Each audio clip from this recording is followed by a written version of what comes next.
Hi, I'm Coach Mike McDonald, coming to you from Scarsdale, New York on this Wednesday, October the 23rd.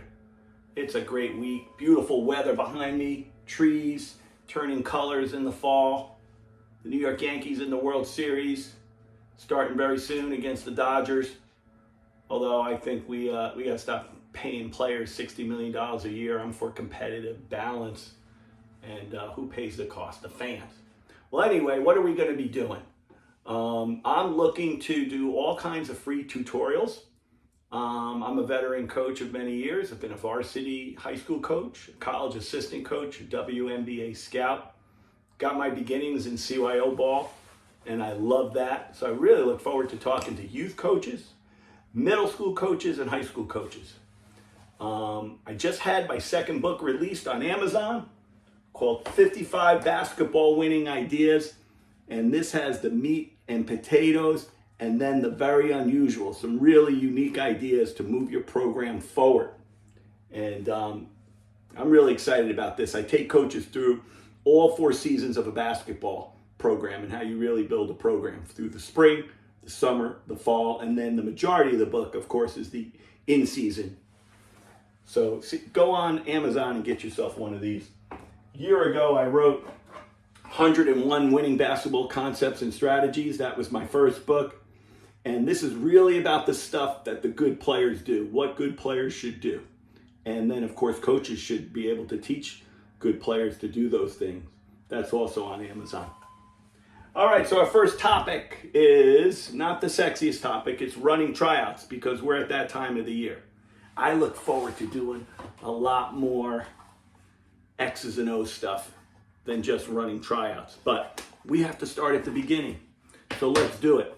I'm going to step off screen for most of this and put up a PowerPoint.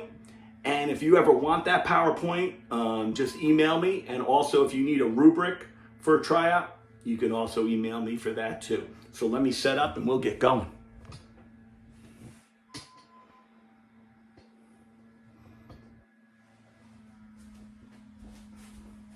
All right, here we go.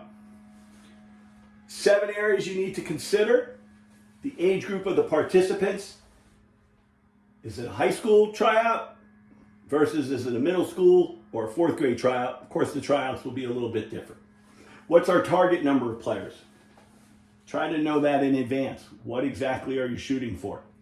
How much time am I devoting to tryouts and at what expense to preseason practices? This is a big high school varsity coaching consideration. A tryout rubric. What drills are best for my tryouts? Equipment. Don't get caught short. Post-tryout announcements. For a travel or AAU tryout, you may have only 1 day at making a decision. So you need to use your time wisely. At the freshman team high school level, most schools assign 3 days for tryouts. At the varsity level, most coaches have a 90% idea of their team's final roster prior to tryouts, because throughout the year there were clinics, summer leagues, summer camps, and more, which are much better indicators of playing ability and, more importantly, show commitment to the sport. However, a tryout will sometimes produce an occasional new addition or find for the program. Target number of players. For travel teams where parents pay money, you may desire only 10 players so that there will be sufficient playing time for everyone. You may want to keep 2 to 5 extra players as alternates or as players in training. They would, of course, pay a lesser fee and have the opportunity to be added when players don't show up. But I'm not trying to tell you to stick to any number, whether it be 10, 12, or 15. That's up to you. It's real important just to know what you are going for. If you have a 10-player team, I will guarantee you that with family obligations and sickness, you will hardly ever have all 10 show up to practices. And I love to scrimmage during practices, so you have only 2 choices. Keep more players, even if some are alternates, or make sure 2 teams practice together each time, such as combining your 6th and 7th grade travel practices. I am amazed that AAU and CYO programs don't do this more often. Combine, get an extra practice session per week.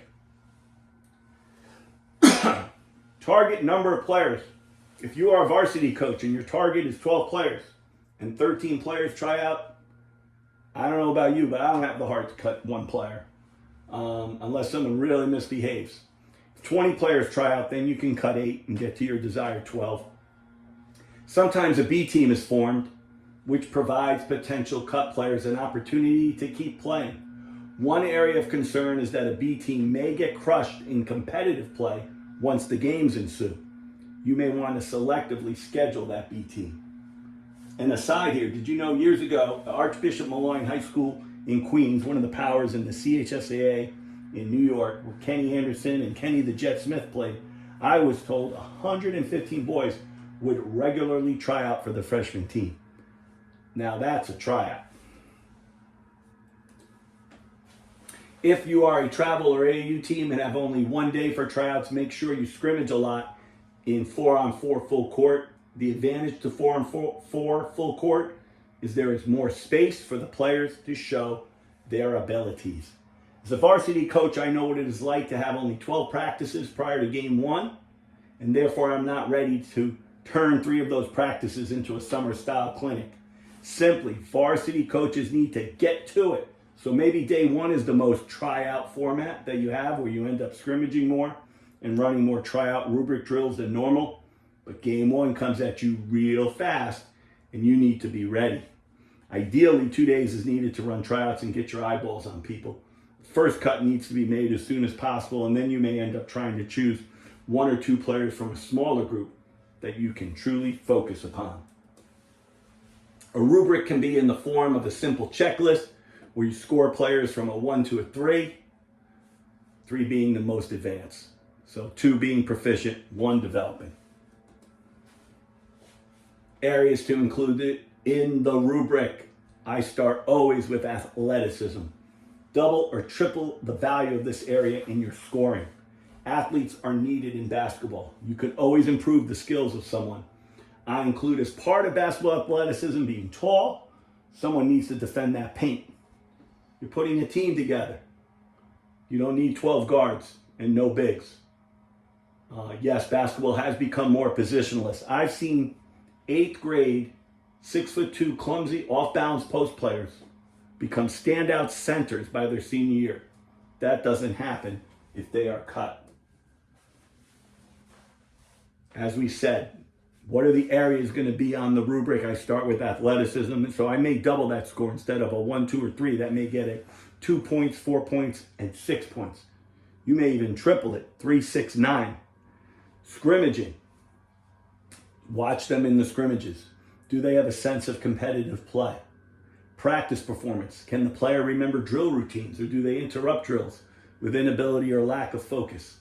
Ball handling and playmaker ability. Shooting. Rebounding.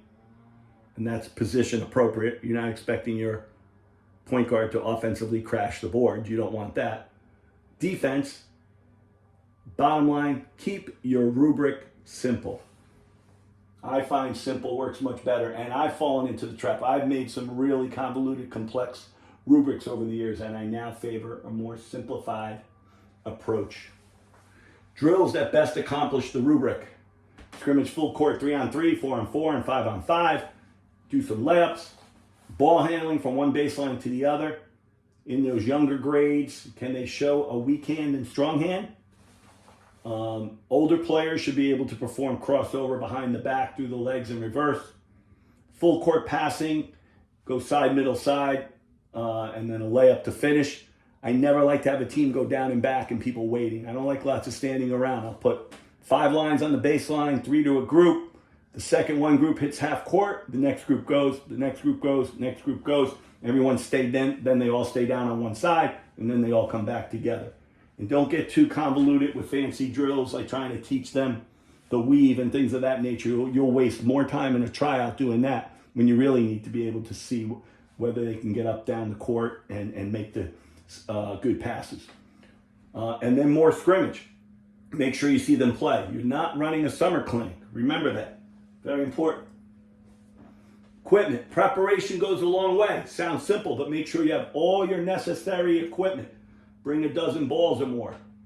Cones for drills or discs that you can put on the floor, especially for ball handling. Know where your AED is in case of a heart issue.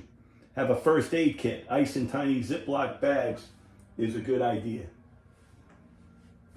We got to think about kids when we make these final roster announcements. It can be crushing for a kid to not make a team, and we do our best to communicate and be up front with the younger groups. Make sure you talk to the parents. And at the high school level, I talk about a great way that the coach of Horace Greeley High School in Chappaqua, New York does it on page 51 of my book. It's the 16th entry out of 55 ideas. And they really do it in a good, positive way for the kids, how they announce who makes the team and who doesn't make the team. Final thoughts. I know the vast majority of us get the big picture. We coach because we love the game of basketball. We want to see the players under our charge get to enjoy the game as much as we do. I hate, and I know you hate, to turn players away from the game. And we have to do our best to be inclusive. When players are cut at the high school level, it's sometimes an opportunity for them to find a sport they had not considered. You want to walk away knowing you did your best and was fair, and by knowing that you followed a clearly defined process and implemented it. God bless all of you, and let's have a great season. For a free tryout rubric, email Coach Mac at swish33ny@gmail.com. Remember, this is only the first of many tutorials. I look forward to many, many more. See you soon.